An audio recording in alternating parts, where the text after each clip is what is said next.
sejak kebangkitannya, ulama bersama pengikut-pengikutnya istiqomah dan setia, jaga akidah dan sunnah Rasulnya. Alhamdulillah segala puji baginya, ulama bersama pengikut-pengikutnya istiqomah dan setia, menjaga agama manusia dan bangsa. Mari kuatkan niat kita, kita bulatkan tekad kita, terus lanjutkan amal kita, mengembangkan hikmah kita. Assalamualaikum warahmatullahi wabarakatuh. Al-Fatihah.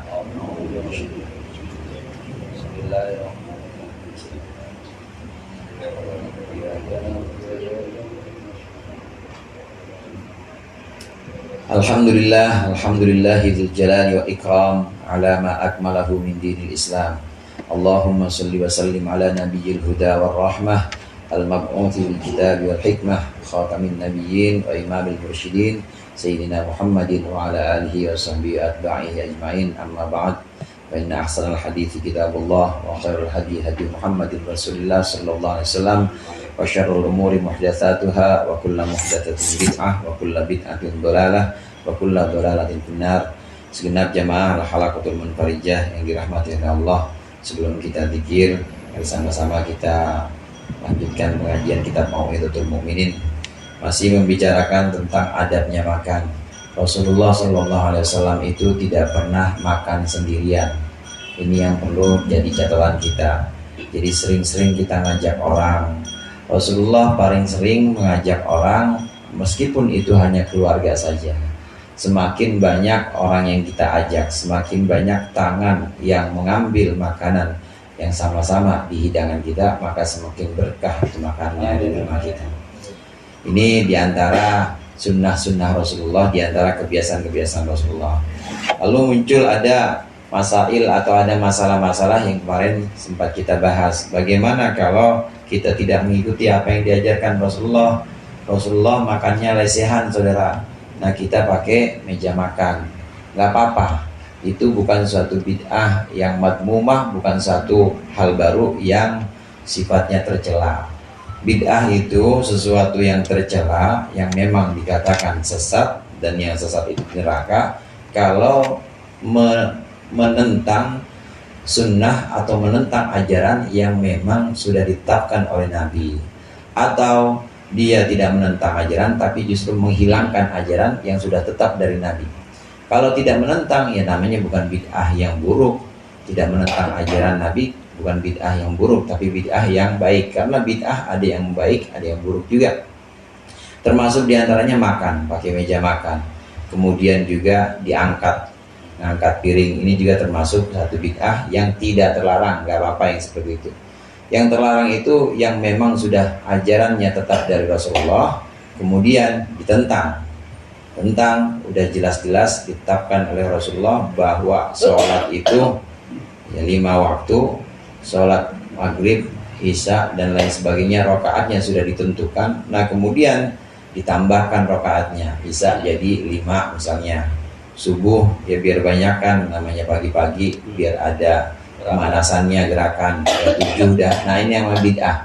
Karena sudah tetap ajarannya dari Rasulullah, jumlah rokaatnya seperti itu ditambahkan, atau yang sifatnya menghilangkan hukum yang harusnya sudah ada, kemudian diangkat, ilatnya masih ada, sebab hukumnya masih ada, tapi kok diangkat.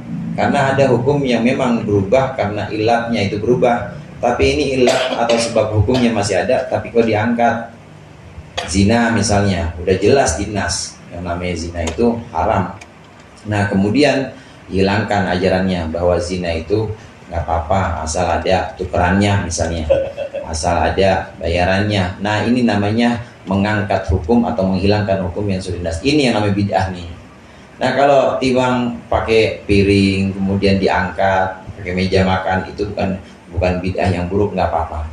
Dan banyak yang kita ketahui hal-hal yang dilakukan oleh para sahabat dan itu bid'ah. Bid'ahnya bid'ah yang baik, bid'ah hasanah. Mushaf atau Al-Quran bid'ah. Tajwid, ilmu tajwid saudara, ada idgham, ada iqlab, namanya bid'ah. Itu Nabi juga nggak pernah mengajarkan seperti itu. Jadi ada di sini bid'ah-bid'ah yang perlu kita pilah mana yang sebenarnya diperbolehkan dan mana yang tidak diperbolehkan. Selama itu tidak menentang ajaran yang sudah ditetapkan oleh Rasulullah, maka boleh kita laksanakan. Dan selama itu tidak menghilangkan hukum yang memang sudah tetap, sudah ajaran yang sudah ditetapkan, hukum halal haram, maka itu boleh kita laksanakan. Nah, kemudian berikut ini termasuk masalah-masalah yang dalam hidangan atau perjamuan kita dengan tamu atau dengan sahabat-sahabat kita. Maka dikatakan oleh musannif di sini, qala al-musannif rahimahullah wa nafa'ana bihi wa bi ulumihi wa bi barakatihi fid dharain amin. Ats-tsaniyatu al-aklu wasyurbu muttaqian makruhun mudirrun lil maidati. Yang kedua, ketahuilah bahwa makan dan minum sambil senderan itu makruh hukumnya dan membahayakan untuk lambung.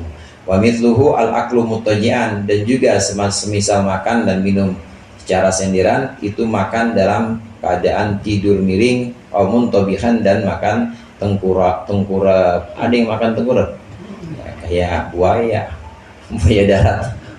Makan tengkurap, makan tiduran, makan tidur miring, ini bisa membahayakan lambung. Hukumnya makruh. Dilarang oleh Rasulullah dan larangannya larangan makruh.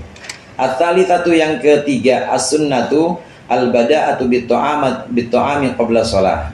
Yang sunnah yang diajarkan oleh Rasulullah al-bada'atu bit-ta'ami qabla shalah, yaitu memulai makan sebelum salat. Wa fil hadithi, dan dalam satu hadis Rasulullah bersabda, idza hadaral isya'u wal asya'u, idza hadaral asya'u wal isya'u fabda'u bil asya'i. Ketika telah hadir waktu makan malam, wal isya'u, dan waktu salat isya, fabda'u bil asya'i, maka mulailah dengan yang isya.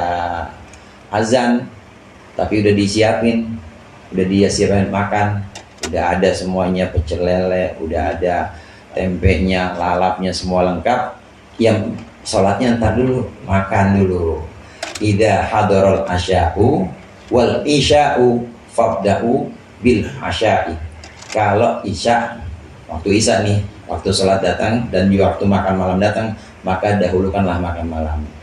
Maka benar orang tua kita dulu, daripada makan pikiran sholat, daripada sholat kepikiran makan, mendingan makan kepikiran sholat. Makan aja dulu, makan. Memang yang didahulukan itu seperti itu, yang diajarkan oleh Rasulullah, makan dulu. Wa kana Ibnu Umar radhiyallahu anhuma rubbama sami'a qira'atal imam. Sahabat Ibnu Umar kalau melihat bacaan imam atau mendengar bacaan imam, wala yaqumu min asyahi, dan sahabat Ibnu Umar tidak bangun dari makan malamnya. Naam, in kanat an-nafsu la tatuqu ila ta'ami wa lam yakun fi ta'khir ta'ami dararun fal aula taqdimus shalah.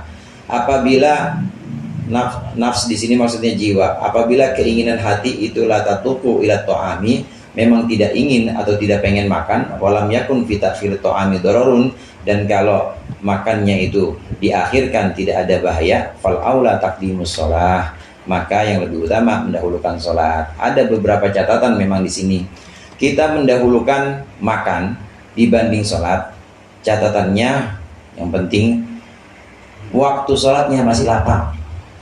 Ya kalau waktu sholatnya udah sempit ya sholat dulu tetap. Kalau waktu sholatnya masih lapang, boleh kita mendahulukan makan.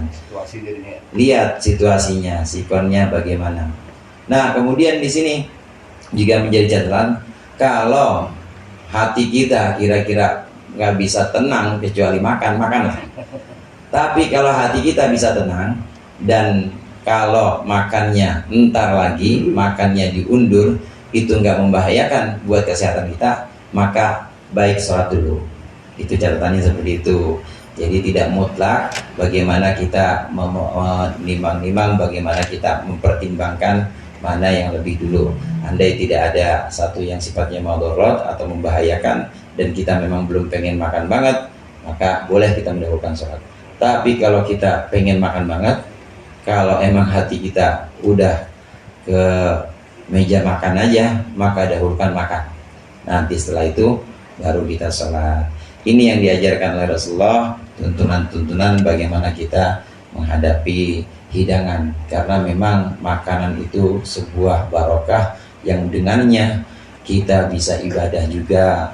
Kita bukan malaikat, karena kudu makan juga, kudu minum juga, yang kadang-kadang kudu ngopi juga. Mudah-mudahan bermanfaat.